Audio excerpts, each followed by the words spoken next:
How's it going, everybody? Welcome to a resumed episode of the Owen Smith Show.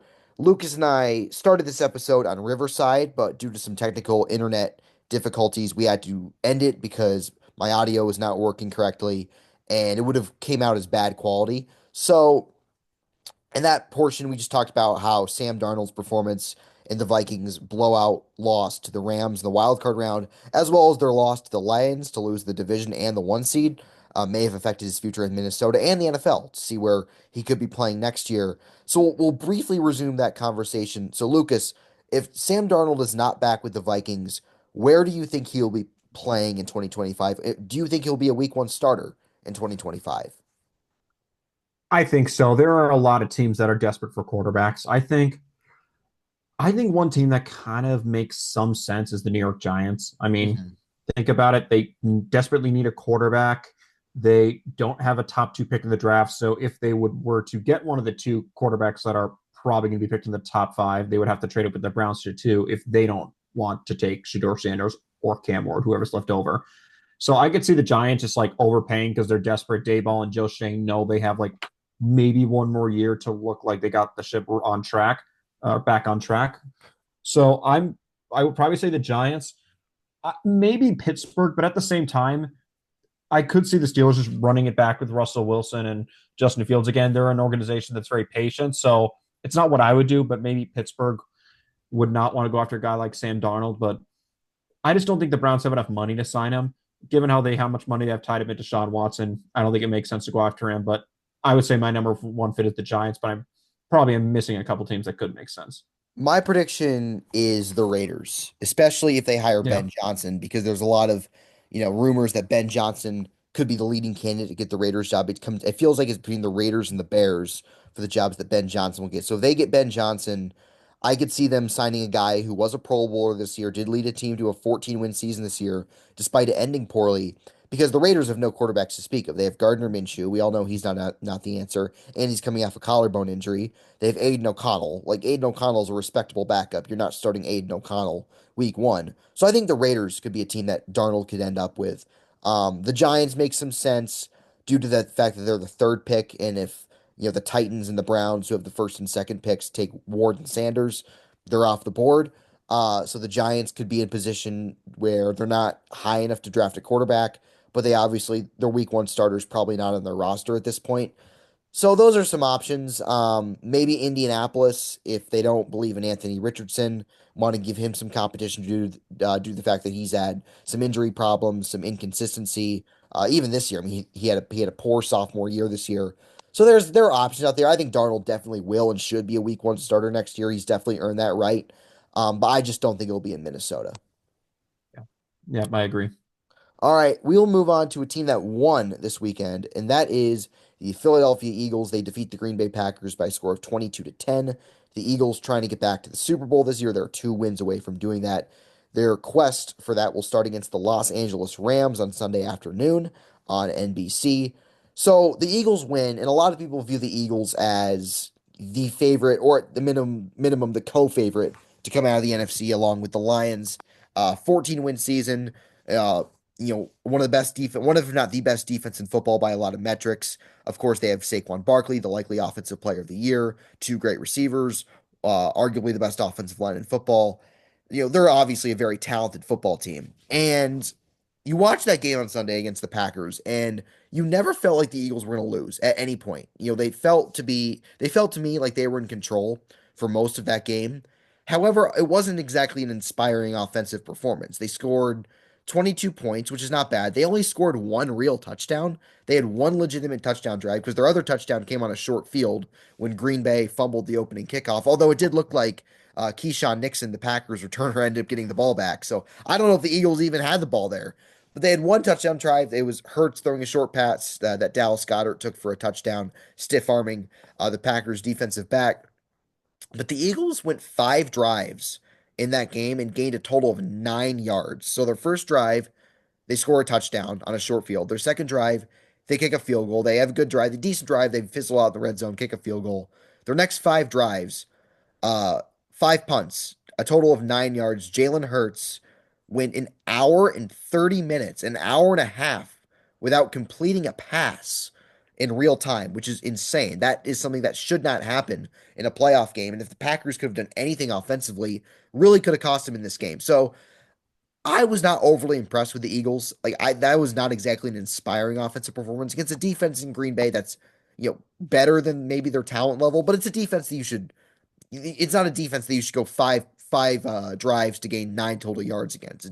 It's a defense that you should have more than 6 completions and 39 passing yards in the third quarter against. So I have some concerns about the Eagles. Like I have some concerns about Jalen Hurts. I think this year the record may not show it, but I don't think he's been outstanding this season. I honestly think he played better last year than he did this year. And the perception wouldn't say that because of the way their season ended a year ago. But PFF would tell you his PF I don't know how much stock you put into PFF, but he had a PFF grade of 86 last year. This year it's 76. It's a full 10 points lower.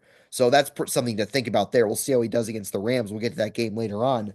But do you have any concerns with the Eagles? Does this performance kind of raise some alarm bells, or is it just like, hey, it was an off game. It was his first game back, really since the Pittsburgh game in Week 15 because he went out so early against Washington, and it was just kind of like an off performance. And they'll be better this week. They should roll the Rams in the divisional round. I would say I'm not like 10 out of 10 concerned, but I do think that we might be seeing some cracks, particularly on offense. I don't have any concerns about their defense. Like, I No, have me none. neither. Like, their defense played extremely well. I'm not going to sit here and say I'm freaking out about the team just because I know their defense is good. They're not going to have to score that many points, but it just seems like there's a bad vibe with this offense. I mean, AJ Brown, I don't Oh care yeah, I what the forgot to team mention. says. That was weird. Yeah, Yeah, AJ that Brown was was just reading a weird. book on the sidelines because he had what one Yeah, catch and for 10 yards. I forgot to mention that. yeah, yeah, and the Jalen Hurts' PFF passing grade was 56, which is considered below replacement level. So not very good.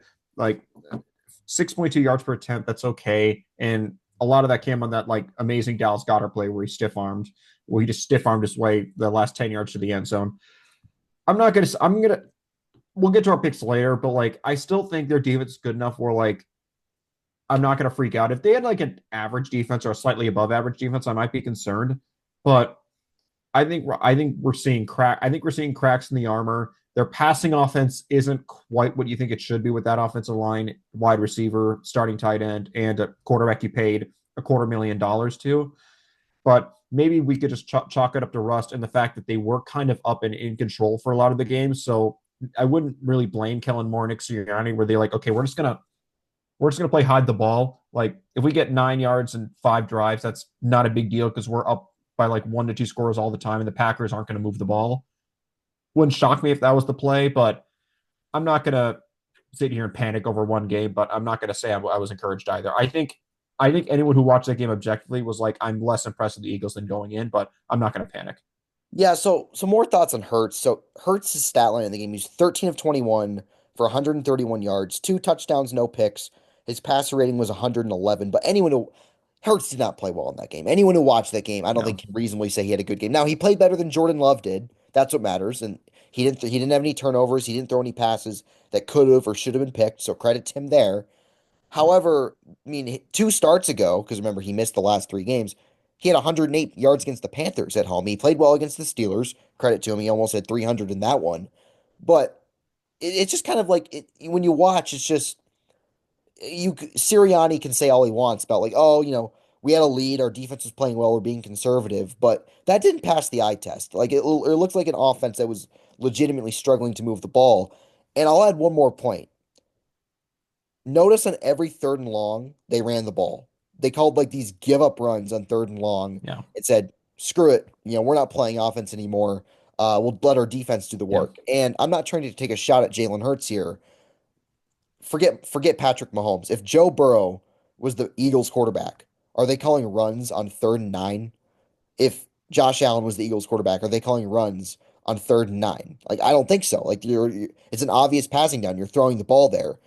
So it kind of feels like Sirianni, I don't know how much he trusts his quarterback. Maybe it was Russ. Like, hey, look, it's his first game back. We'll just ease him into it. But it was an interesting way to call the offense. Like the offensive game plan and execution was was not spectacular, which is weird to say considering they would have scored 30 points had Saquon Barkley not Yeah. slid down at the end of the game. Yeah, it's. I will also say this: the interior of their offensive line was extremely bad. Like as Okay, weird as yeah. it is to say, like their offensive line is normally good, but like I don't know how much stock. I know I don't. Not everyone's gonna love PFF, but their PFF grades for their left guard through right guard in order are were 48.9, 50.3, 48.8 in pass blocking. So Oh, it's yeah. not like he had a bunch of time. His tackles were amazing. Like Jordan Mailata and Lane Johnson are the best tackle duo in the NFL. It's not Oh, for particularly sure. close, but it's not like he had like a bunch of time. But I I just I'm gonna lean on they were just playing conservative because like I think if the Packers were like actually shown like potential to move the ball consistently, maybe they would have been more aggressive on third down. I think they were just treating it like we're just not gonna have a turnover. We're gonna run the ball, drain the clock, and then we're gonna make the Packers go down the field. We're not gonna give them anything free. Like like on third down, you don't risk throwing interception. Make the Packers march not the full length, but march majority the length of the field to get points. And I don't think Matt LaFleur coached a particularly good game either. But Hmm. we're not talking about the Packers right now. But I I just I'm not I know I'm kind of like freeze kind of like frozen right now, but like I'm not going to sit here and say any one way or the other. Like I think anyone who says like, oh, the Eagles they're definitely going to the Super Bowl. I think those people are like mistaken or maybe overreacting. But I also say that like Nick Sirianni haters who are like, oh, the Eagles are going to get cooked by the Rams or they're going to get blown out in the NFC Championship. I think they're overreacting. I think that was just kind of a weird game. It was a weird game. Like It it was was just that game had a ugly. weird Yeah. that game had a weird vibe. Jordan Love played horrible, and like when you're the more talented team and the opposing quarterback is playing terrible, like it kind of makes sense to be more conservative. Like it's like never interrupt your enemy when you're making a mistake. Jordan Love was playing bad. Trust your defense. And if I feel like if the Eagles had to move the ball in that game, like if they had to like take the lead, get a field goal to take the lead or break the tie, I feel like they would have done it. I just think they were like Packers aren't going to move the ball. Jordan Love's prone to make mistakes. The more plays we give Jordan Love, we feel like the greater chance that we can get a turnover, and that's how it worked. And So it was kind of weird to run on to be conservative on third down, but I kind of see where they're coming from. Like, let's just trust our elite running game. Packers made a few stops, good for them, but I'm not going to sit here and say like, oh, the Eagles should be like greatly concerned. They have things they need to fix, but I'm not going to hit the panic button. yeah, I'm kind of with you. Like there was some reasons, some causes for concern, but like I'm not going to overreact to one game in which they won by 12 and it didn't feel that close. And I'll give credit to Philadelphia on their gotta have it drives. They executed. They put the game Yep. away. Of course, they had the touchdown to Goddard. Um, on the Packers, you mentioned Jordan Love's performance because Love. I mean, we're talking about Hurts. Love played much worse than Hurts did. Yeah. Like, so we're 2 years into Jordan Love's. This is a brief segue. We're 2 years into Jordan Love's career as a starter. Do you think he's good? Is he a good quarterback in your opinion? I just want to hear your thoughts. I'm sorry. Could you repeat the question? All right, sorry. So we're 2 years. Jordan Love. Do you think he's good? Do you think he's a good quarterback? We're 2 years into him as a starter. I What's your read on him there? Yeah, that's what I thought. I just didn't know if the question was phrased a different way. Sorry, it was kind of looking at my notes a little bit. Oh, my bad. I think he's good. I don't think he's great. That's Like, my opinion. I Yeah. think he was hurt for a lot of the year. I mean, he got literally in the week one matchup versus the Eagles. He got hurt towards the end of the game. I just think this is kind of a year where he just wasn't quite 100% throughout the year. Never got into a groove. That's why I didn't believe in the Packers coming into the playoffs. Like, oh, they won us the 7th seed last year. They could. The Eagles better watch out. I picked the Eagles. I picked them to cover the 6.5 point spread. I think it was just because last year the Packers, the second half of the year, were firing. Jordan Love was arguably the best quarterback in football the second half of the Mhm. 2023 regular season. Yeah. If he wasn't number one, he was close. This year, the offense was Jordan Love was like maybe had like a game or two every once in a while where he was really good, but like never quite the guy. But in terms of the bigger picture, I think he's good. I think he's like just inside the top 10 of quarterbacks. He's clearly not in like the Allen Burrow Lamar Oh tier. He gosh, may no, not not even even be in the close. next. He might be in the next tier where he's about like the lower end of the next tier with like Herbert and like Jane Mhm. Daniels. But like I think both those I guys are don't. better than Jordan I Love. yeah. I don't blame people who are like I don't think Jordan Love's a top 10 quarterback. But if it's me and I'm trying to build a team to win a Super Bowl, Jordan Love would probably be like the ninth or 10th quarterback I take because I do believe in the talent. I do think the end of the 2023 regular season was legit. He was making those big time throws. It wasn't a bunch of like, oh, schemed open plays that he was connecting on. Like he was making high level NFL caliber throws.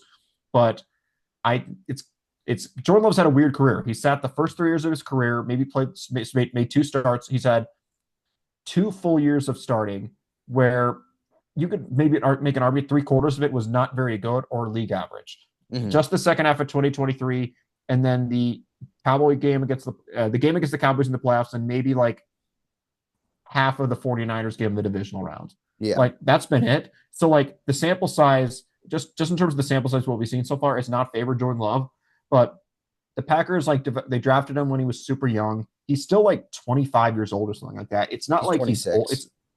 He's 26. Like it's not Yeah. like he's older. I'm a believer in Jordan Love, but I don't think I think I'm kind of off the boat that he could be like a top 5 quarterback. I No, think I he don't could think be he'll like ever a be talent. that. No.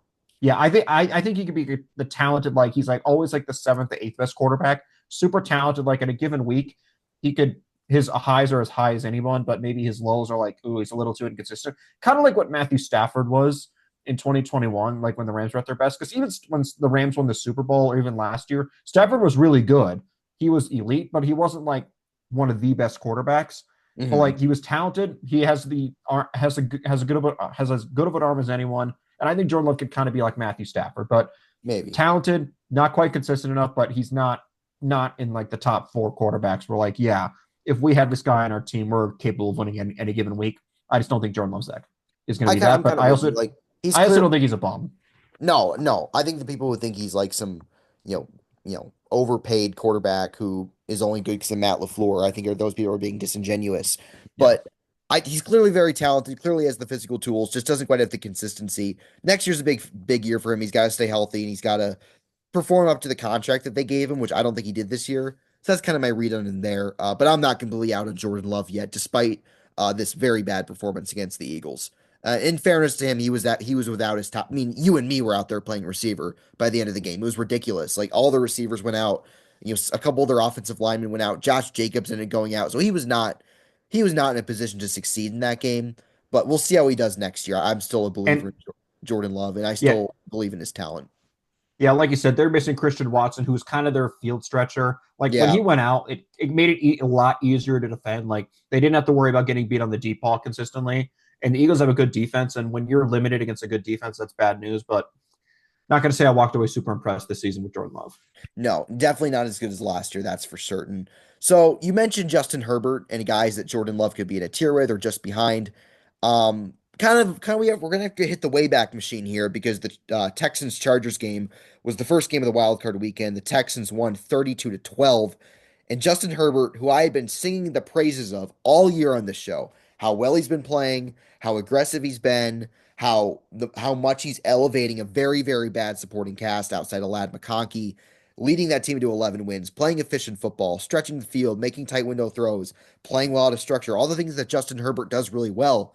I called him, when we did our quarterback rankings, I called him a better version of Matthew Stafford, which, you know, kind of they're very similar guys, similar size, Yeah. similar arm talent. Obviously, they both play in the same stadium, but I'm not trying to overreact to one game because it's one game and what was otherwise a very good season for Justin Herbert.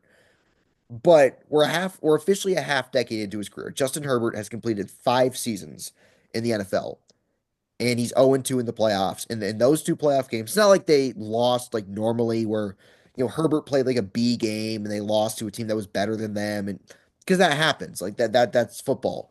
But the 2 losses are the infamous 27-0 blown lead to Jacksonville. And this past game where he threw 1 touchdown, 4 interceptions, was 14 of 32. 3 of the 4 interceptions were horrendous throws. Now, one of them was the end of the game, kind of garbage time. Fine, throw that aside. But the pick six that he threw to Eric Murray ultimately cost them the game. Like that was the dagger. That's what basically won the Texans the game. The Chargers were really unable to get back into it. The first one he threw across his body. You never see Justin Herbert make those mistakes. He's throwing a jump ball to Quentin Johnston, of all people. Kamari Laster picks the ball off. And I'm at the point with Herbert where I always put him in that second tier below Mahomes, with the other 3 guys being Josh Allen, Lamar Jackson, and Joe Burrow. And when you look at those guys, look, Joe Burrow has gone to a Super Bowl. He's been to 2 AFC Championship games. Josh Allen is a 2-time second team All Pro and could go to the Super Bowl this year. We'll see. We'll make that prediction later on. Lamar Jackson is a 3-time first team All Pro, eventually, considering the fact that the voters for All Pro and MVP are largely the same, could be on his way to being a three-time league MVP. Justin Herbert has made one Pro Bowl and has no playoff wins.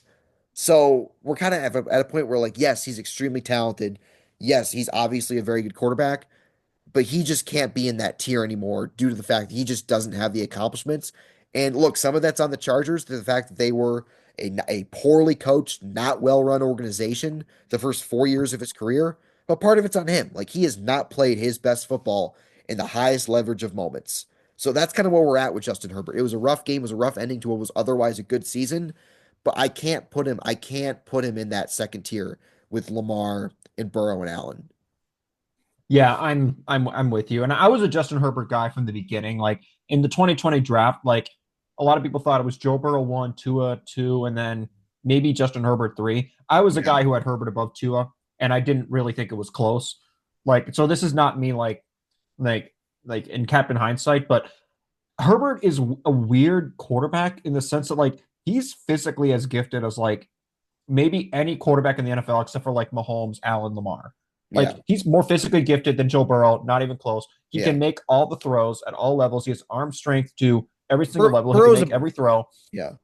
But Burrow's a better his quarterback. problem is like, Burrow's a oh better yeah. quarter. But I think Like Herbert's Herbert's problem more is talented. Yeah. yeah, I think Herbert's main problem is it's kind of weird. It's kind of I'm not sure how I'm supposed to explain this, but it's almost like he doesn't have that dog in him. Like it's almost Yeah. like he's physically he's A plus talent. He just doesn't have the playmaking skills, and he just doesn't have maybe the intangibles you want from an elite quarterback. Like think about with Patrick Mahomes. Like how many times have we seen Patrick Mahomes have an over my dead body game? Like I don't care what the circumstances are around me. I don't care about the weather. I don't care about my health. I don't care how my O line's playing, who my wide receivers are. I'm just gonna go win the game. I'm gonna go take it from the other team. We don't Yeah. see that from Justin Herbert. Nope. Like and other even with Josh Allen, we see it more often than like Justin Herbert or like Lamar Jackson does the same thing. Like mean, like we've seen it. Like Justin Herbert can make as many A plus throws as anyone. I just don't view him as a playmaker. Like I just don't think he's a guy who's going to extend plays for like 6 seconds and then someone's open 20 yards down the field because I ran around and it's hard to cover for 6 seconds. Like what we saw with Josh Allen against the Broncos. Herbert can't do that, but like if you want him to throw 50 yards into a tight window, he can do that. But he's not a playmaker. He doesn't quite have the intangibles of like I want to win. It's almost like he's really good at football, but like he doesn't love football, if that makes sense. And I'm not saying he doesn't love football, but that's almost like Yeah. how he plays. It's almost Yeah. like he was born to. It's almost like that weird like movie trope where like he was physically born to play football, but he just doesn't want to play football. That just kind of seems like how he plays. Like I just don't really sense he has the passion, and that maybe that's not fair to him. It just doesn't really seem like when I see him play, he's like elevating, he's like fighting through adversity. It's almost like if things are going wrong for the Chargers, Justin Herbert's going to have a bad day. If things are going very well for the Chargers, he's going to have a great day. And I kind of feel the same way about Trevor Lawrence too. And Yeah. Lawrence, honestly, Herbert's, one of his bad playoff moments was against Lawrence, which was the biggest moment of Lawrence's career, winning that, coming from behind 27-0 and win that game. Where like, Herbert, I think is light years better than Lawrence is, in my opinion. But like, they kind of like similar looking guys, big, tall, strong arm, but there's something missing. There's something that like doesn't that prevents them from getting into that next gear. So we're gonna play a quick game. I'm gonna name a quarterback, and you stop me until you get to a quarterback you think Justin Herbert's better than. All right. And we're not going to go too Okay. far with this. So Yeah. Mahomes, Josh Allen, Joe Burrow, Lamar, Stafford.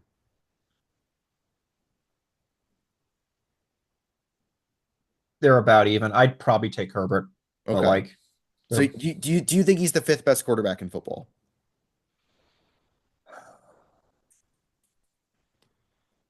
if you define it by like if we're building rosters from scratch, which quarterback would be the fifth one taken for this season? I mean, it's close.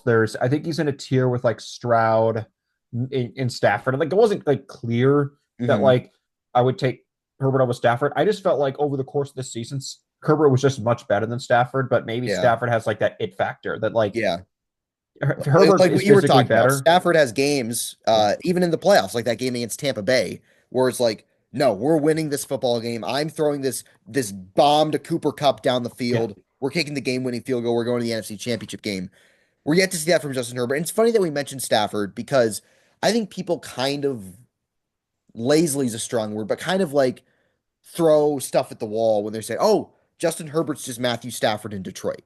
But Matthew Stafford never had a coach as good as Jim Harbaugh. Now, Jim Caldwell was okay, but like he's not as good of a coach as Jim Harbaugh is. He never had as good of a defense as what the Chargers had this year.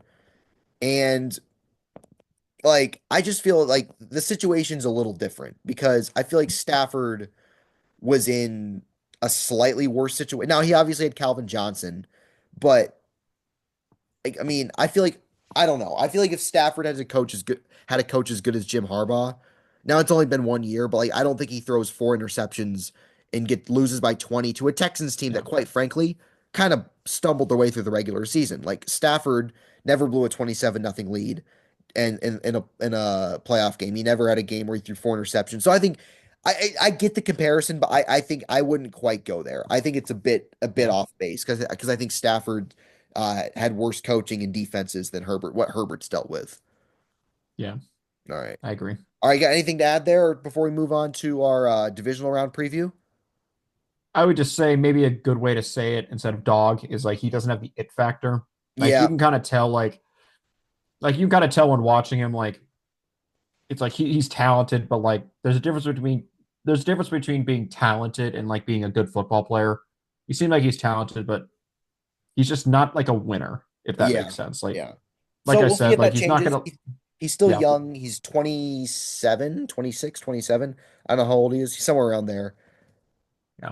I Oh yeah, so he's think he's got a lot about of time less left in his career. He's a good football player, but not a good ending to the season for Justin Herbert. So we'll yeah. see where it goes from there, and where he and the Chargers can improve on for next season. Okay, so that about wraps up what happened in the wild card. The Chargers aren't worth talking about anymore. The Packers aren't worth talking about anymore. The Vikings, who we talked about briefly at the beginning of this one in our episode we tried to do on Riverside, they're not worth talking about anymore. We're going to talk about the Buffalo Bills and the Baltimore Ravens playing the game of the weekend, the last game of the division round on CBS on Sunday night. The first and second team All Pro quarterbacks, the 2018 draft classmates, two future Hall of Famers, Josh Allen, Lamar Jackson will be going at it. And their quest for one of them to get to their first Super Bowl to see what happens there. One of them is guaranteed to be going home once again. And I can't overstay how big this game is. Like this game, I cannot wait to watch because I think both these teams are very evenly matched. I can see this one going either way, but I do think it's worth mentioning that like there's a lot of pressure on both these teams and both these quarterbacks to get it done because last year both of them had the Chiefs at home and they weren't able to win. Like the Bills weren't able to win in the divisional round. And then the Ravens, who were close to a juggernaut last year because they had the best defense in football. Lamar was the MVP last year. He might be again this year. They had this great rushing attack. They looked like a shoe-in to go to the Super Bowl when the regular season ended. They host the Chiefs in the AFC Championship game. They lose 17-10 in heartbreaking fashion. And they're the road team this time. They're the team that's trying to play spoiler, trying to go into other team stadium and knock them off. And the Bills, once again, they're the 2 seed, as they seemingly are every year. They smashed a tomato can in the wild card, this time being Bo Nix and the Broncos, who, by the way, shout out to the Broncos. I predicted them to be the worst team in the NFL. They exceeded my expectations. Good for them. Excuse me.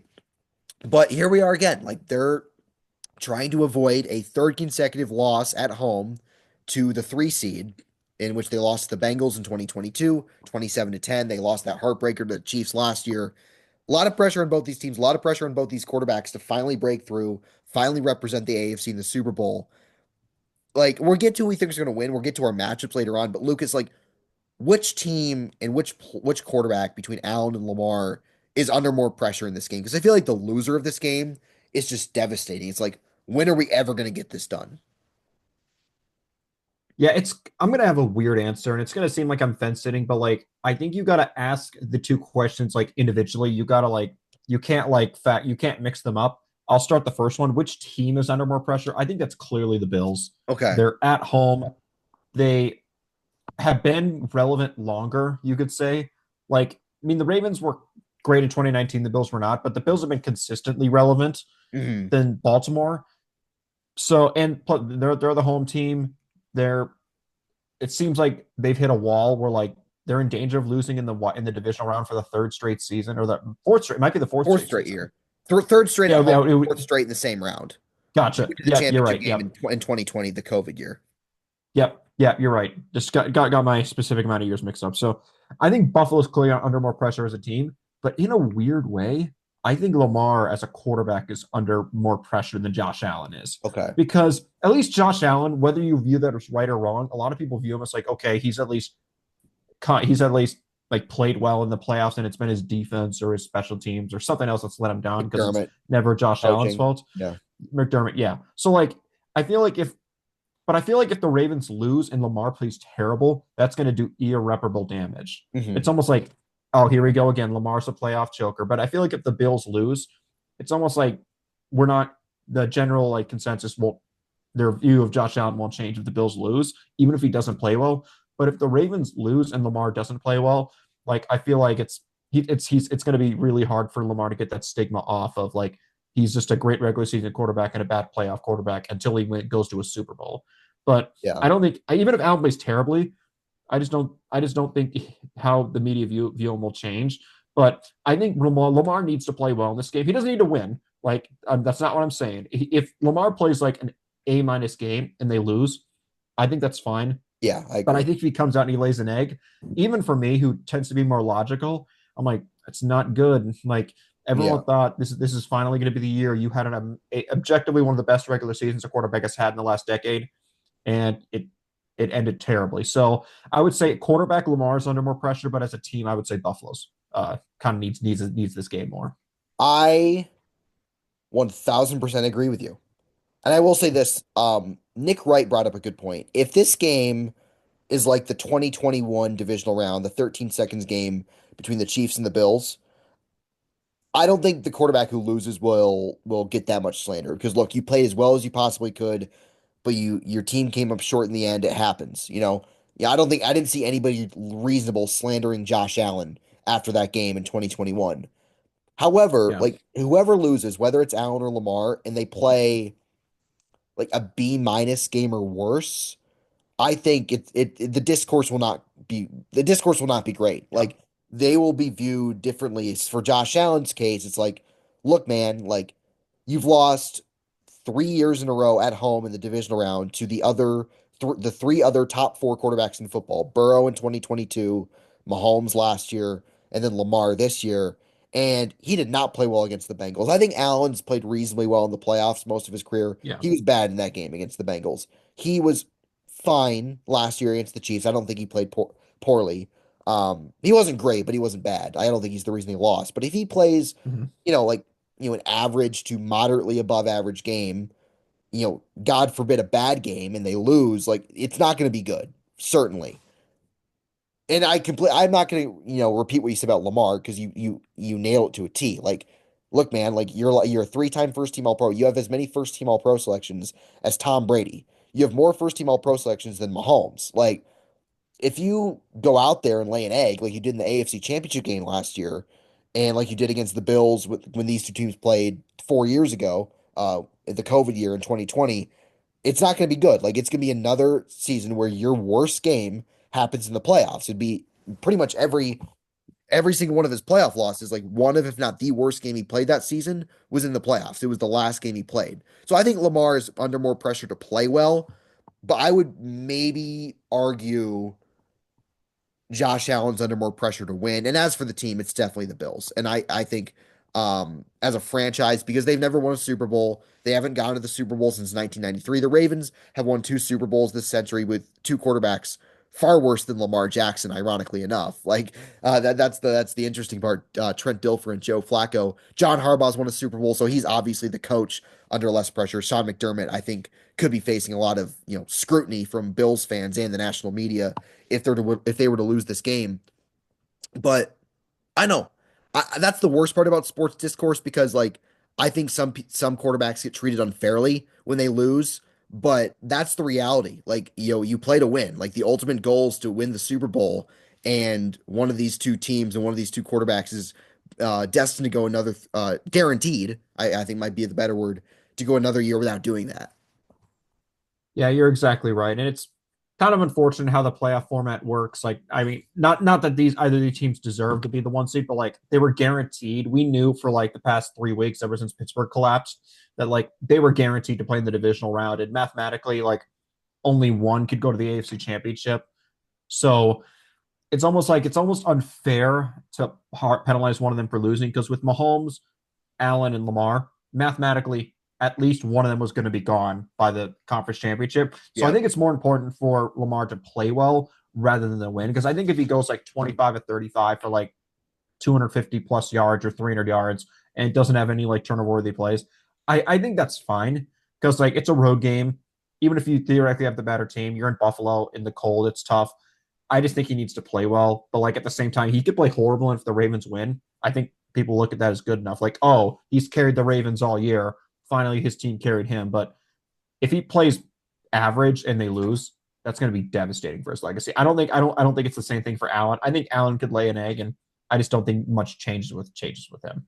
Why is that? Because like Allen's a I guy who's accomplished less I am individually. I answered that, or I said that in terms of like how like I think the public discourse will kind of view Because him. he has Personally, I played would better in the postseason. Yeah, okay, I remember you saying that. I I get your think, I point mean, there. because I think people like, I think you brought up the 13 seconds game. I think Nick Wright said it. I don't know if I 100% buy into it, but like, it's almost people like they viewed Allen better after that game than they did Mahomes.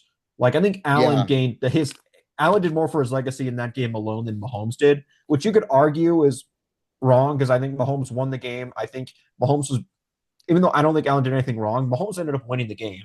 And at the same time, I mean, probably the reason for that 13 seconds game helping Allen more is Mahomes already had a Super Bowl.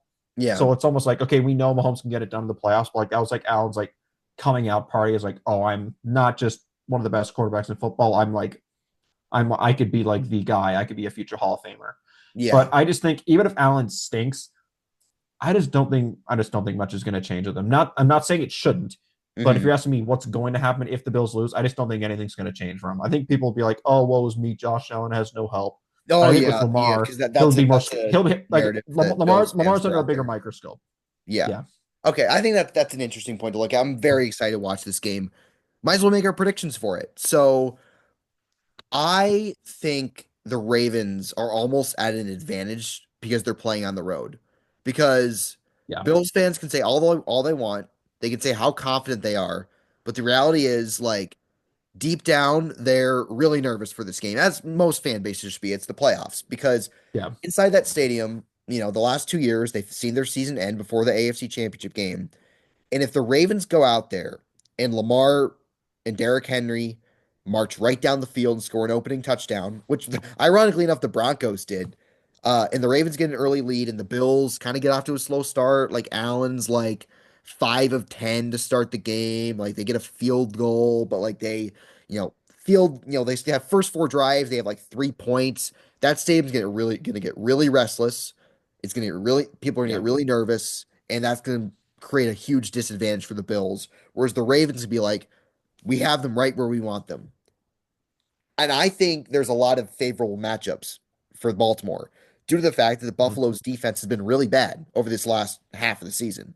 And in the first matchup, Derrick Henry ran for almost 200 yards. And, Bills fans are like, well, like he had that 99-yard run, which padded his stats. I'm like, okay, well, you gave up a 99-yard touchdown run. Like, I mean, it still happened. So if if they can get the ground game going with Henry and Lamar can find his weapons with Andrews, is Zay Flowers? What's his status? Is he playing in this game? I don't think he practiced today, which today is Interesting. Thursday for people who are wondering. I would probably say 75-25 he's not playing. Okay, But so that we'll find out tomorrow when he has a designation. yeah, that changes things a little bit. That changes things a little bit for Buffalo. Sorry, my mom just texted me, threw me off a little bit there. Um, But I think the key to this game is Derrick Henry. Like if the Ravens Yeah. can run their offense, especially if Flowers is out, if they can give the ball to Henry and he can have a game close to what he had in week 4 and keep Allen off the field and slow the game down. Because look at what the Ravens did to the Steelers on that drive. They ran the ball every single play of a touchdown drive. It was either Lamar keeping it or Henry running it. And they ran it right down the Steelers' throat. And I could see them trying to do a similar thing to the Bills against the Bills defense that has not been good this last month of the year, and they're not Yeah. good against the run. They're not good against the pass either. And Lamar, you know, despite Flowers being out, Mark Andrews is still out there. Isaiah Likely's still out there. Rashad Bateman, say what you will about him. He's been a productive player for them this year. He's still out there. I think Todd Monken and Sean McDermott could be a coaching advantage for the Ravens. Monken has arguably been the best play caller in football this year by many advanced metrics because there's advanced metrics that rank play callers. Todd Monken's at the top in a lot of them. They rank like situation. I don't know if you've seen that, Lucas. They rank like play callers by like situational play calling, like that kind of stuff. Have you seen that kind of stuff? It's very analytically. I I know it exists. I just don't know the specific numbers or specific sources. I see. Okay. So, and McDermott, an issue that he's had in the past is like he doesn't really adjust what he does defensively. Yeah. He kind of like stays in like that same spot where they kind of have Taron Johnson playing up against Derrick Henry, which is obviously, I mean, Taron Johnson is an excellent player, but that's a huge favorable matchup for the Ravens. So, for that reason, in addition to the fact that the Ravens have improved dramatically on defense, I think that the Ravens are going to ultimately win this game. Yeah, so I'm kind of in the same boat. I'm going to take Baltimore. I think I kind of said this in our group chat earlier today. I think if the Ravens win the toss, I think they should take the ball. And like I think we know the Bills don't have a good defense, but specifically their defensive line is not very big. Like it's a they're a finesse defensive line that's built for pass rush. Their their defensive line is like awful. Like again, Yeah, I'll bring up which is why PFF they again, but struggled against the run so much. it's amazing. Like I know PFF's not perfect, but they're not that wrong if at all, if at all. This is amazing. They have 9 players this season with at least 80 run defense snaps, and I'm only counting defensive tackles edges, so I'm not counting linebackers or like secondary players because like it's the defensive line that it's the offensive defensive lines that kind of dictates the run game more than like this line more than like the safeties. They have 9 players with at least 80 run defense snaps this year. 8 of the 9 have run defense grades below 60. And like 60 is considered like league average or replacement level. Yeah, They have one run defender. Like Greg Rousseau is the only guy with a run defense grade, and he's at 66.3, which is that's pretty good. But yeah, like if that's your best run defender, that's a huge problem. And it could just be a game where like the Ravens just use their big offensive line because even like their guard, Daniel Falele, is like 6'7" or like 6'8", mhm, 6'9". It's like we're just gonna run you over. We're gonna get like Derrick Henry could just like fall over and get like 5 yards on like a bad carry. Like this could be a game where like the Ravens run it like 30 times, kind of like that really windy game like 3 years ago with the Patriots and Bills, where the Patriots just we're gonna run it every play. You're not gonna do anything about it. And like the Ravens like run like 30 times for like 200 yards, and then like Lamar throws for like 150. I think if the like I know I said it before, if the Ravens get the ball, they or like win the toss, they should just take the ball, go down the field, run all over the Bills, go up 7-0, bank. You can get one stop, and then like try and just do it again, go up 14-0. And if the Ravens play ball control, it could be 14-0 in the second quarter, and then I think that stadium's going to get really tight, and then that's where you want the Raven. That's where the Ravens want the Bills. Put them in more obvious pass situations. Then you could dial up those exotic blitzes. So I think this matchup just really benefits Baltimore. I think I Josh agree. Allen's better than Lamar Jackson overall. I just think this is a matchup league. I don't care if it's in Buffalo. I think Baltimore just has to stick with the run game. I would just be floored if when you factor out like Neals and like stuff like that, like maybe like runs with their third string running back. I'd be shocked if Derrick Henry averaged less than 5 yards a carry in this game. Like Mhm. shocked. Like given how Baltimore is not the best run blocking team, but given how small Buffalo is on their defensive front, like Yeah, with Derrick Henry, like it doesn't really need to be like 140-yard run. Just like if they can consistently get like 5, 6, 7, 8, 9 yard runs like every single series, that's devastating for a defense. I completely agree. And I think we both had similar points, whereas the Ravens run a similar game plan to what they did against Pittsburgh, which is ball control, keep him off the field, putting more pressure on the Bills' offense, which can kind of like take away from their game plan because of maybe the Bills' game plan is like run the ball with James Cook, and they have 3 good running backs back there. And if they get down, if the Ravens keep them off the field and they go up 14-0, they score in their first 2 drives against a defense that has not been good this year. I mean, it kind of like takes the team away from their game plans. Like the Bills feel the pressure, like we got to throw the ball now. Like we have to abandon Cook in our running game, which really helped them beat Denver. Like James Cook was the key cog in their offense in their game against the Broncos. Allen had just 69 yards passing at halftime in that game. So I just think it's very advantageous for Baltimore, and I think they're ultimately going to win and advance to the AFC Championship game and sending the Bills Yep. home before the conference championship for a fourth consecutive year. But that's why they play the games. We'll see what happens. Yep. Yep. Agreed. All righty. So we'll move on to the other AFC matchup. Little less exciting between the two-time defending champion Kansas City Chiefs starting their quest for their three-peat. Then the first game of the weekend at home against the Houston Texans. The Texans obviously coming off that big win over the Chargers, the second consecutive year in which they have won a playoff game. Lucas, I feel like we're going to talk about this one less because I think we're going to go in similar directions. I'm going to start. Like, I am of the belief that the Texans are the worst team remaining in the playoffs. And I know they won. I know they beat the Chargers. And then you look at the box score and say, wow, they won by 20 points. They must have really played well. Not really. Their offense was a raging tire fire, much like it's been for most of the year in the first half of that game. They had one great drive. CJ Stroud led them down the field towards the end of the first half, finding Nico Collins for a touchdown. Other than that, they really couldn't do much offensively. They had two turnovers. Stroud threw an interception. They fumbled on their first drive of the game. Joe Mixon fumbled in the red zone. It was really, really sloppy offense. And then they had that pick six, which really broke the dam open, and they never really looked back after that.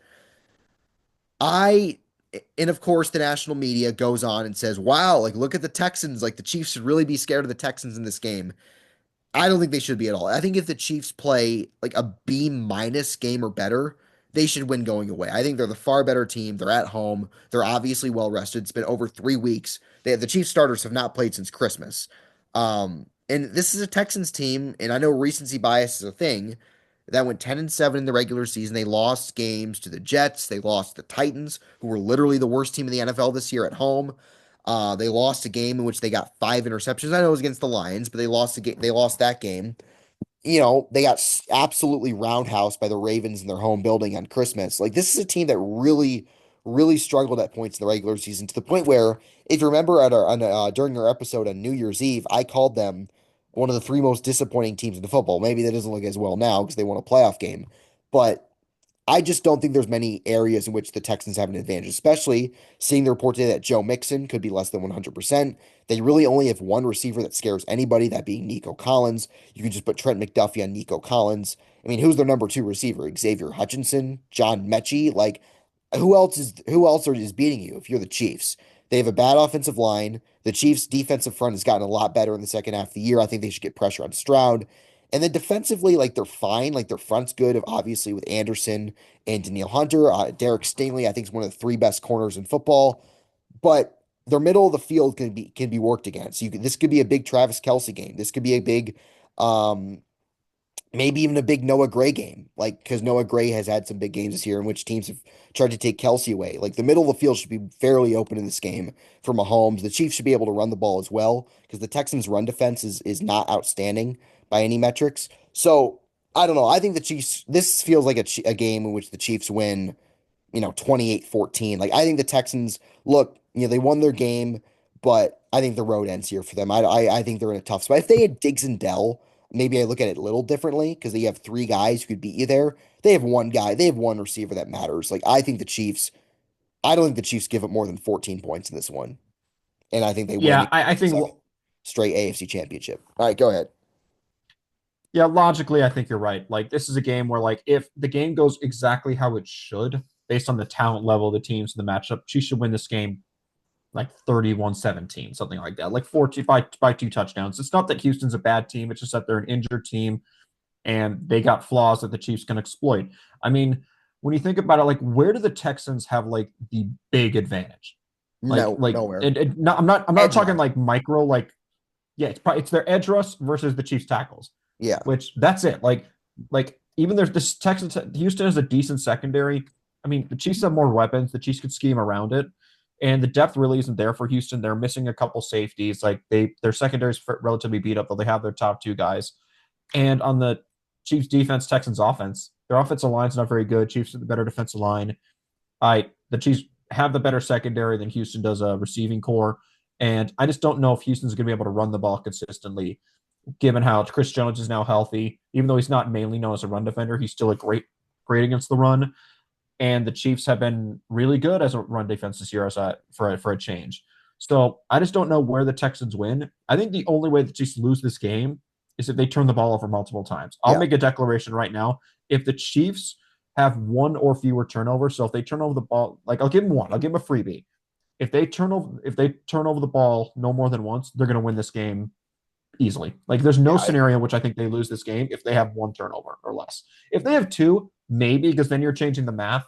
Like Houston gets basically two more possessions, so like if they can keep it close, I just think I think people are overreacting to the Texans win over the Chargers. Like I don't know anybody who watched that game who knows what they're talking about was like, you know what, I was impressed with Houston. Like They didn't not play really. well. The game was awful in the first half, and I think that game was more about Justin Herbert and the Chargers just completely self-destructing. I mean, watch the film of that game. I mean, it was just like the Chargers defense seemed to quit. The Chargers offense was horrible, save for like one play where they Herbert and McConkey connected on a deep Yeah, ball that Herbert that or McConkey took like 80 yards. But like I didn't walk away from that game like oh wow, Houston's going to be a problem. And I'm not trying to disrespect them because they're a playoff team. They're in the divisional round, but like this wasn't like the Brown game where they beat the crap out of the Browns last year. No pun no, intended. God no. Like this was not that. It was more like the Chargers choked. The Chargers lost it. I feel like more than the Texans won it. But to be fair, the Texans took advantage of four Justin Herbert interceptions. But I just think as long as Mahomes stays healthy and the Chiefs don't completely self-destruct on offense and don't turn the ball over, they should win this game easily. But if the Texans are going to win, it's going to be like we said earlier. Their edge rush just completely destroys the game, and like Yeah. even if the Chiefs don't turn the ball over, it just takes one holding call to ruin a drive. It takes one sack to ruin a drive. But what I am encouraged, the last 2 weeks Mahomes has played, he's gotten the ball out faster over this 2 week stretch than any other 2 week stretch over the course of the season. He's getting the ball out fast. That'll help mitigate it, and that helps because that's aided because Hollywood Brown got back against the Texans. As soon as Hollywood Brown got back, it seems like wow, this offense just got so much better. Mahomes is getting the ball out faster. He was throwing it with more confidence, and it's because they have more receiving weapons. They now, once they're on obvious passing downs, every receiver they have on the field is legitimate. There's no like Justin Watson or like Sky Juju Moore, Smith-Schuster. It's like MVS, yeah, MVS from and last it, year, and it obviously. Yeah. and it also gives the Chiefs more flexibility. Hollywood Brown's known as his like burner who's going to win down the field. Like that's not really who he is. He's a guy who could win at all three levels. He's not a superstar, but like he can run a very diverse route tree. And he gives Andy Reid flexibility to call certain plays in the passing game. Mm. I agree with my takeaway is the Texans have two paths to victories. Anderson and Hunter taking over the game because look, they're better than the Chiefs tackles, especially if the Chiefs move DJ Humphries out there. Joe Tooney played left tackle in the matchup in week 16, and the Chiefs just absolutely pissing all over themselves. If the Chiefs go out there and play an F game, play like they did against the Raiders on Christmas last year, then the Texans will win. But if the Chiefs go out there and play at least like to somewhat of their full capacity, this should be a game that they win because I just think they're that much of the better team. I think this is a game where the Texans kind of need every single thing to go their way to find a path to victory. And I'm not trying to Yeah, disrespect them, but this is a spot where I don't see I don't see a path to victory that doesn't involve the Chiefs losing the game more than the Texans win the game. And that's not, again, all due respect to the Texans. They won their playoff game. They're in the divisional round for a reason. They were a 10-win team for a reason. But this is a dynasty we're talking about. This is the two-time defending champions in their own building, off 3.5 weeks of rest. I think it's just a tough spot for the Texans. I think Mahomes and Kelsey could have a big game because Kelsey, as I mentioned, the way the Texans play defense could open up some spots for him in the middle of the field. yep, I agree. Yeah, Alrighty. the Chiefs should win this game, no question. They're 8.5 point favorites, and they should be 8.5 point favorites. My final score prediction is 31-23. I don't like predicting Chiefs blowout, so that's why I'm predicting an 8 point game. Yeah. I think that 8.5 line's appropriate. Oh, we got two more games here. The two NFC matchups. We got Lions Commanders on Saturday night on Fox. The Lions, I believe, are close to a touchdown favorite in that game. The Commanders coming off their first playoff win since 2005 over the Tampa Bay Buccaneers on Sunday night. Ironically enough, the team that they last beat in the playoffs before Sunday night, the Buccaneers. Interesting enough. So, if the Commanders want to win a playoff game, just play Tampa, I guess. So the Commanders, obviously a team that came out of nowhere this year, 12-5 in the regular season. They have the rookie of the year at quarterback. They have a coach of the year candidate in Dan Quinn. and they have Terry McLaurin, who had an excellent year at wide receiver, and they go to Detroit to take on the NFC one seed Lions. I think the Commanders' path to victory is basically exploiting the Lions' deficiencies on the defensive side of the ball, because I think recency bias is a thing, because they people saw the last game the Lions played was the last game of the regular season against Minnesota, and their defense was lights out in that game. Like, so people think, oh wow, the Lions are good defensively. Like, their injuries they have on that side of the ball don't matter. Aaron Glenn's a good enough defensive coordinator where they can shut any offense down, because the Vikings, were red hot on offense going into that game. But if you look before that, they got lit up by San Francisco. They gave up some points in the second half to the Bears, but the Bears, aren't an NFL team, so that doesn't even matter. Buffalo went up and down the field on them. Green Bay had their way on them in the second half of the game. And this is a Commanders offense that was a top five offense statistically this year in both points and yards and DVOA, I believe. If they weren't top five in DVOA, they were at least close to it. So if they can get advantageous matchups with McLaurin against the Lions secondary, which has struggled at times this year, and Daniels can exploit that. I think that's the Commanders' path to victory. It's got to be a Jaden Daniels game. He's got to make plays with his legs. He's got to find his receivers. Again, besides McLaurin, the Commanders' weapons aren't anything special, which makes what Daniels has done this year even all that more impressive. I mean, you have Zach Ertz, you have De'Ami Brown, you have Austin Eckler, but I don't think any defensive coordinator, stays up at night thinking about those guys. Yeah. But the way I view it is I think Washington's better than Houston. I think it's more likely the Commanders win this game than the Texans beat the Chiefs. But it's gotta take Jaden Daniels just having an absolute, Michael Jordan-esque performance out there. Because similarly, I think if the Lions go out there and play at least an above average football game, they should win. They're at home. They're the far superior team in talent, in terms of talent. And then Washington defensively, people look at the scoreboard and say, "Oh wow, they only gave up 20 points to the Bucks at home," and fail to realize that the Bucks ran 44 offensive plays in that game, which they gave up 20 points in 44 offensive plays, which is not spectacular by any stretch of the imagination. So I think that Detroit should be able to score some points. Washington's pass rush should be held in check because the Lions' offensive line is so good. Goff should be able to find his targets in St. Brown, Laporta, Jahmyr Gibbs. I could see having a big game. I think a lot of the matchups favor the Lions due to the fact that they're at home, and a lot of Washington's strengths on the defensive side of the ball are canceled out by what Detroit does offensively. So I think the Lions Yeah. win this game. Like, I don't know, I can see it being like 30-23. I think the Commanders can score some points. I think Daniels will play well because the Lions defense has struggled in the second half of the year, sans the game against the Vikings. But this is a game where if the Lions don't beat themselves, if they don't piss down their legs, I don't see a way in which the Commanders go in there and win. Yeah, I agree. I think the biggest problem for the Commanders in this game is the run defense. The run defense Yeah. is really bad. It's almost as bad Against as against the Buffalo's. best offensive line in football and Jahmyr Gibbs. Have fun, guys. Yeah, yeah, exactly. Yeah, have fun. Like I think for games like this, like similar to what I said about Baltimore, it seems like I'm a broken record. I think Washington needs to take the ball and they need to go down and score. I think if Washington it has to win this game, they have to keep Jake Daniels clean. Like Yeah. Detroit's pass rush is not as good as it once was because there's no Aiden Hutchinson, there's no Lee Mhm. McNeil. But like if Jane Daniels is under pressure in this game, I know he's a great quarterback. He's still a rookie. Aaron Glenn might confuse him. They need to let Jane Daniels control this game, and I think they need to play from a lead. Like I think that just gives them the best opportunity to win. I think Terry McLaurin does scare me a little bit, but I just don't know if Washington's going to be able to run the ball consistently. I just Detroit's just even with all their injuries, Detroit's just the much more talented team. They're There's just so much absolutely better. no question. Like the most they're out of the four units of offense, defense for both teams. The most talented unit is the Lions offense, and then the least talented is probably Washington's defense. It's their defense. Like Like that's just name three players in their defense where you're like, yeah, that guy's a great player. Lattimore, St. Just, and then Dorrance Armstrong. But none Yeah. of those. And like Like Marshawn Lattimore Marshawn Lattimore got at this point in his career, like I don't he know. got torched. Yeah. Yeah, Lattimore got torched against Mike Evans. Like Mike Evans may have lost the game, but he definitely won that beef. But like I think Washington needs to play from a lead. I just can't see Washington win this game unless Jared Goff just like. I think Washington, like I know it's similar to what I said about Jane Daniels. Washington needs to pressure Jared Goff and force him into a couple mistakes. Mhm. Like this could even be a game where the Lions lose the turnover battle 2-0 and they still win.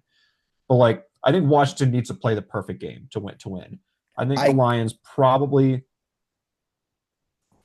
like. I just don't see a way where a scenario where like Washington like goofs around for like a quarter and a half and like they win. Like I know we kind of are more confident in Kansas City. I would probably take Washington as a bigger chance to win than Houston, but like I feel like I just feel like Washington is going to be overmatched, but this game has a chance to be the biggest blowout of the weekend, even if we're more confident in Kansas City beating Houston. Like, this is a game where, like, I get to yeah. see it being like, oh, it's 37-13. You're like, I'm not surprised the Lions won by 24 points. Jane Daniels needs to go nuclear in this game. Like, Jane Daniels cannot be above average and they win this game under no No. circumstances. He has to be excellent to win this It's got game. to be like the best game he's played this year. We're just saying a lot because how good of a season he's had. I think Yeah. that Yeah. the Commanders' biggest path to victory, one of two things, other than the Lions playing awful, is keeping the Lions offense off the field. If they can slow the game Yeah. down, if Daniels can make plays with his legs, if they can get the running game going with Eckler, um, they can maybe slow it down and give the Lions less possessions. They were able to effectively do that to Tampa. Like I said, Tampa only running 44 plays. If they can do that, if they can follow that script, they can maybe pull the upset. Yeah. But it's a brutal spot for the Commanders who Yeah. look 13 wins with a roster that like you look at and be like, it's really not that talented. Like they have some good players, not like great players. They massively overachieved this year. Um, but I think the only way they win is if Daniels just puts the team on his back and Yeah. and just has I like an think, yeah. absolute like 10 out of 10 performance. Yeah, I think one X's and O's thing quickly is Cliff Kingsbury kind of runs like a ball control passing offense. So run a lot of quick plays, get the Yeah. ball out quickly.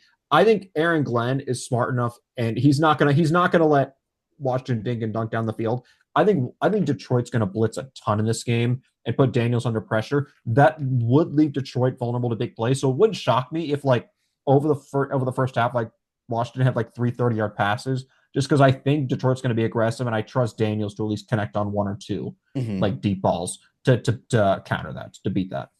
Yeah, it'll be a funny game to watch. It'll be interesting to see how Daniels passed his first playoff test with flying colors against Tampa, but this is a much tougher test. Detroit, is obviously a better team than the Bucks, and I mean, man, if he goes in there and wins this game, that'd be something. That'd be one of the biggest wins in their franchise's history. Yep, But absolutely. No, but no but question. but I don't know. Should be interesting to watch. And I think it's two high-powered offenses, two kind of leaky defenses. It could be a high-scoring game. I think this could be, I predicted 30-23. I'm gonna stick with that. So I think the Lions pull away in the end and advance to their Yeah. second consecutive NFC championship game. All right. I'm gonna go 34-26 Detroit. All right, sounds good. So we both see high scoring games, which given the nature of these two offenses and those two defenses, not entirely surprising. All right, last game we're gonna look at this weekend, the final NFC matchup between the Philadelphia Eagles and the Los Angeles Rams. The Rams 6.5 point underdogs in Philadelphia, coming off that dominant win over the Vikings on Monday night. The Eagles, as we already mentioned, coming off a bit of a shaky win over the Packers, but they got the job done. Lucas, I'll let you give your predictions first. Who wins this game and who goes to their second NFC Championship game in the last 4 years, which is guaranteed to happen in this one? I am gonna go with Philadelphia Okay. 33-21. So, but this is a game, another like odd game where I could see the most outcomes like happening. Like I could Yeah. see either team winning in like comfortable fashion for variety of different reasons. I could see this game being tight. So I'll start with I have the Eagles winning by 12 points. So I'll kind of start with what the Rams need to do or why I think it's going to be a 12-point game. I just don't think the Eagles are going to self-destruct in this game, but I do think there's a chance they self-destruct. So that's why I think there's a chance the Rams just come in and they control the game. Like I think this is the third time I've said this, and it applies to all the underdogs. The Rams need to go in and they need to punch the Eagles in the mouth. Yeah. Like we're going to be like I think they need to rattle that stadium because that's not what happened in the Packers game for the Eagles. Oh It God, no. was a controversial review, but the Eagles literally on the opening kickoff forced a fumble and picked it up. Like Yeah. that can't happen for the Rams. Like No. so the Rams need to go in and they need to score. A big problem for the Rams is their offensive line is not very good to say the least. That's being very kind. And the Eagles have a great pass rush. And Matthew Stafford is horrible under pressure this season. He's been not bad, horrible. Per PFF, he is the lowest graded quarterback who's played a minimum of like a reasonable amount of snaps. He's the lowest graded quarterback under pressure this season. Like he has Interesting. not handled the blitz well. He has not handled the pressure well. He's going to throw the ball away a lot. He's going to put it into harm's way. So, but another problem is other than Stafford, their biggest strength on offense is Puka Nacua and Cooper Kupp, their receiving core. The Eagles can cover. They can Yeah. cover in man. They can cover in zone. This is going to be a big problem. Like if like Stafford has to hold the ball for just an extra pump, like that pass rush is going to get home. And I just don't think I don't think Cooper Kupp and Puka Nacua are going to be running free in this game. But I think Sean McVay, I think, is fully aware of what he's going into. He could be running into a buzzsaw. He's experienced, he's smart. I think it wouldn't shock me if the Rams were trying to push the ball down the field early. Like McVay's the type of coach that's going to like on the very first play of the game, no matter what look he's going to see, he's gonna throw a deep shot to Puka Nacua, Tutu Atwell. He's going to like the Rams can't play scare in this game, and because this game has the chance to get ugly, given how poorly Matthew Stafford has played under pressure and the Hmm. Eagles' pass rush and ability to cover to prevent guys from getting open. This could be a game where I could see the Rams scoring 3 points. But I could also see them scoring like 30 points if like Sean McVay's just in his bag and beats up Vic Fangio. But then on the other side of the ball, the Rams defense has been a lot better since their week 12 matchup. But that week 12 matchup was ugly for the Rams defense. Like it was just Yeah. insanity. Like Saquon Barkley averaged 6 yards per attempt after contact in week 12. So after he got hit by a Rams defender, he averaged 6 more yards on a given carry. And like when you watch the film of that game, like the Rams like run blitzed a ton and it didn't matter. Saquon ran for like what was it, 255 yards in that game? Like it didn't matter.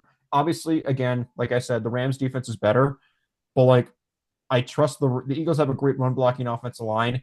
I don't think the Rams really have a true run stuffer that's going to like wreck the game. So even though I wouldn't be shocked if the Rams like went in, punched the Eagles in the mouth, and like Jalen Hurts and Nick Sirianni disintegrated, and like it's just one of those days where the Eagles have a bad day on the wrong day. But in the end, I think most likely the Eagles will win by a couple, probably about 12 points. So 2 touchdowns, just because I just don't think I just don't think the Rams are going to be able to protect Stafford, and he does not handle pressure well. That could be an ugly combination, especially on the road on a short week in the cold and Yeah. a warm weather team. Although like it's predicted that it's not going to be that cold. I think it's gonna be like 40. Still, Yeah. still, but like Yeah. they're still an indoor team. It's on a Yeah. short week traveling across the country. It's like it's almost shaping up to be like in hindsight, yeah, we should have seen this block coming. Like everything was going against the Rams. They're the Fires traveling across the country in uncomfortable conditions. Well, you tried to persuade me the other way. Persuade, is that a word? Persuade? Persuade for the D. Persuade. Persuade. I will say, I know where you're going to go with this. I picked the Rams originally, and then I changed my mind because I'm like, because I think what you're going to say is what I originally thought, but then I'm like, you know what, the Eagles just have better horses. But go ahead. Well, I was trying to say pursue and sway, and it came out persuade, which is close to persuade. So you're trying to persuade me the other way. The Rams are going to go in there and beat them. I think the Rams are going to win the game. I If hope you so. look at it, what are the two most important aspects of every football team? The coaching and quarterback. Who is the better coach and the quarterback? Who's the better coach? Easily the Rams easily have the better coach, and I think the Rams are the better quarterback, but the margin is slimmer than coach.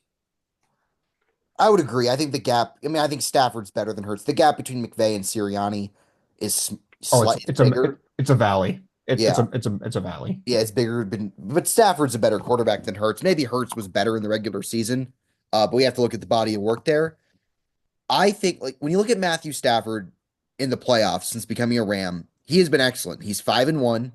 He's only had one game, which has been kind of not great, which was the NFC Championship game against San Francisco. That's the only game that he's played, which has been kind of iffy. I think this is the upset of the weekend. I think we both agreed with the Ravens. I don't think the Ravens beating the Bills will be that big of an upset. And obviously, we both picked the Yeah. Lions and the Chiefs to win. This is my upset pick. I think the Rams. I think they learned about what happened in week 12. I think McVay's going to go in there with a better game plan Yeah. defensively.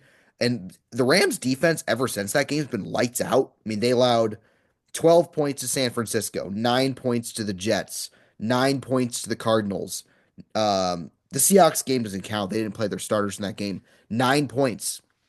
to the Vikings last Monday. They have not allowed more than 12 points since week 13 against New Orleans. Like this is defense that has been playing really good football over the past month plus. And if Stafford has time, I think it's going to come down to the Rams offensive line. If the Rams offensive line, which has been leaky at times this year, if they can hold up and give Stafford time to find Kupp and find Nakua and find Kyron Williams out of the backfield, maybe hit Tutu Atwell, who really does nothing but run deep posts, maybe find him on a deep shot here and there, I think they can win. I think they can win the game because McVay, as good as the Eagles secondary is, as good as guys like Mitchell and DeJean and Slay, Darius Slay is still a good player. Like as good as they are at covering, McVay is a good enough schemer where he can get those guys open. He can get Cooper Kupp in an advantageous matchup. He can get Puka Nakua open. And if the Rams off, it all comes, like I said, if the Rams offensive line can't hold up and Stafford's under pressure, forget it. The Eagles are going to win the game. The Rams won't be able to do anything offensively. But if they can hold up and keep him clean and allow those receivers to get open and get schemed open, I think the Rams can go in there and score enough points to win. And when you look at the Eagles on offense, when you look at the way the Rams have game planned, their game plan they had for the Vikings, if they can force Jalen Hurts out of the pocket, because when people think of Jalen Hurts, a misperception about him is that, oh, keep him in the pocket, keep him in the pocket. When in reality, Jalen Hurts is better in the pocket than he is out of it. He's not a guy who throws particularly well on the run. He's much better when he's kept clean behind that excellent offensive line, finding his receivers open. But when he's flustered and when you can get pressure on him and force him to bail out and roll out, he's not a guy that's very effective when he does that, despite his athletic ability. And if they can stop Saquon, if they can, I mean, obviously they did not come anything close to doing in week 12, but if they can hold Saquon to around, I don't know, 90 yards, not anywhere from like 90 to 110 yards rushing, and make him the focal point of their offense and say, Jalen Hurts, beat us with your arm. I think they can do it because the Rams, I think, are better, have more talent on defense than people give them credit for. They don't have many big names, but they have a really good front with Jared Verse, who could be the defensive rookie of the year, Braden Fisk, Kobe Turner, who's the other? Oh, Byron Young is an underrated player. They can get after you. Like, despite how good the Eagles offensive line is, if they can find some matchups there and get pressure on Hurts, I think it could be a less than effective day for the Eagles offense. I don't think it's I don't know how I feel about this. I think the Eagles are definitely the more talented team. They're definitely the better roster, but I'm going with the better coach. I'm going with the better quarterback. I'm going with the team that has Super Bowl championship DNA, even though a lot of those players are not on the team anymore, weirdly enough. And I think the Rams are going to pull off the upset and go to the NFC championship game, which would set up. Think about this. If the Lions beat the Commanders, which many assume they will with respect to Washington, and the Rams pull off the upset against Philadelphia, the NFC Championship game is Matthew Stafford playing the Lions. The Lions hosting their first ever NFC Championship game, and the opposing quarterback is Matthew Stafford. Just think about that for a moment. Yeah, that would be wild. And I will say to your point about Jalen Hurts, like I just now I looked up the stats for time in pocket on throws of 2.5 seconds or longer after the snap. Jalen Hurts ranks 21st out of 26 quarterbacks in passing grade on throws after 2.5 seconds. So the Yeah. longer he holds the ball, Yeah. the worse he gets, the more That's my mistakes he point. Like makes. when Hurts, when he gets the ball out on time, when it's on time, he has his guys, he knows where to throw it. He's really effective. He can do a good job there. But when he has to hold the ball, and you see it with him, like he holds the ball, he pats the ball, he's like, nobody's open. I'm gonna roll out. I'm gonna throw it away. I'm gonna dirt it. It just doesn't work that. Like he hasn't thrown a lot of picks this year. He's only thrown 5 interceptions this year. But he's a guy who, like, if nobody's open, he just throws the ball away or just throws it at a guy's feet or just slides down. And if the Rams can force him to do that, they can really slow down the Eagles offense if Saquon doesn't kill him like they did in week 12. Yep, absolutely. Like you said, like I initially picked the Rams for a lot of what you said. They have the better coach, they have the better quarterback. They're more, I wouldn't say they're more experienced, but like where it matters, they're more Yeah. experienced. So like it wouldn't shock me, but I just think this is going to be a game where like I think the Rams' biggest weakness is one of the Eagles' biggest strength, and that's going to be a problem. Like I don't think the Rams' defense is going to get beat up, but like I'm just really scared of Stafford under pressure. But like if McVay can get the ball out quickly, set up easy plays for Stafford, set up those deep shots, they could be cooking. Like I said, I think the Rams are going to come out firing. I think they're going to take. I think maybe the one of I'll make a bold prediction. Matthew Stafford will throw a ball, will throw a deep pass within the first three pass attempts or the first Okay. series, the first like set of downs. Because I just think that's what the Rams are going to have to do. Like they're in a hostile environment, and the best way to shut up a hostile environment is to go and make a big play. And I'll like hold the that to Rams you in the need group to make chat. big If plays. that happens, I'll shout you Oh out. yeah, Yeah. like So, I'm not saying they're going to connect. I'm saying they're going to try. Like all right. So I think another matchup to watch, and then we'll wrap up here is the Rams interior D line against the Eagles interior offensive line. Because the Eagles, the interior of their offensive line is the weaker unit. It's still very good. It wasn't against the Packers, but still good overall. Landon Dickerson's a Pro Bowl guard. Cam Jurgens is a good center. But I mean, it's not as good as their tackles with Mailata and Johnson. If their interior guys of Fisk and Turner can win those matchups and get pressure on Hurts, it could be a good day for the Rams, and I think they're going to do it. I think they're going to win that game. So you have the AFC Championship as a rematch of last year between the Chiefs and the Ravens, this time in Arrowhead, obviously. And I have the NFC champion. I have the AFC Championship as the same. You have the NFC Championship as Lions Eagles, the top two seeds, and I have Lions Rams. All right, everybody. That about wraps it up. We will watch the divisional round weekend starting Saturday with the Chiefs and the Texans. It's the best weekend in all of football. Lucas and I will be tuned in to see what happens. Very excited. Lucas, do you have any parting thoughts for everybody before we sign off? I do not. I am excited because I normally play soccer every Sunday, like anytime from the morning until super late. I'm just glad the Chiefs are not playing on that day, but also I don't have a soccer. Turns out I don't have a soccer game this Sunday, so I'm gonna have no excuses. I'm gonna watch every game from start to finish. Had to miss most of the Washington Tampa game. Unfortunately, that was the only good wild card game, and I that was You the had to only miss one I the didn't only watch good from start game. to Oh my finish. goodness, that's awful. That's Yeah. that's terrible. You So missed the like, only good game this past weekend. yep. Oh man. Yep, You and as a Chiefs fan, it's as a Chiefs fan, I'll say this: playing the first game is either the best thing and the worst thing. If the Chiefs win, it's going to be I just get to have fun and relax. Yeah, you Like can I put your get to hands on watch your head football. and kick your feet up and be like, "Oh, let's watch the rest of it." But if the Chiefs lose, it's gonna like as when the Chiefs have lost early in the playoffs in the past. There's no football I hated watching more than at other playoff games right after they lost. I just had Yeah. a sour taste in my mouth. So like if the Chiefs win, it's going to be a really relaxing weekend. All right. And I think they will. And if they play their game, they should. All right, everybody. That wraps up for this episode. The next episode we'll do will be next week, and we will know who the final four teams of the 2024 NFL season are. Thanks, everybody, for tuning in. We will see you next time.